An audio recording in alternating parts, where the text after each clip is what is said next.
Hazrat Nafi radiyallahu anhu reports that Hazrat Umar bin Khattab radiyallahu anhu said to Allah's Apostle sallallahu alayhi wasallam, I have been under the obligation of observing an i'tikaf since the pre-Islamic period.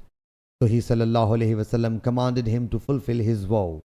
The reporter says Hazrat Umar radiyallahu anhu got two slave girls from the war captives of Hunain, whom he left in some of the houses of Makkah. The reporter says, when Allah's Apostle sallallahu alayhi wasallam set the captives of Hunain free, they started running in the streets. Hazrat Umar radiyallahu anhu said, O Abdullah, look, why is such a clamor there? He submitted, Allah's Apostle sallallahu alayhi wasallam has done the captives of Hunain a favor, freed them without taking a ransom. He said, you should go and manumit those two slave girls. Nafi says, Allah's Apostle sallallahu alayhi wasallam did not perform an umrah from Jirana. If he had performed the umrah, it would not have remained hidden from Abdullah.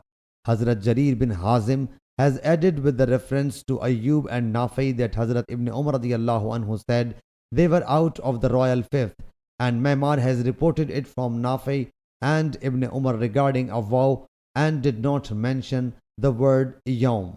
Sahih Bukhari Hadith number 3144.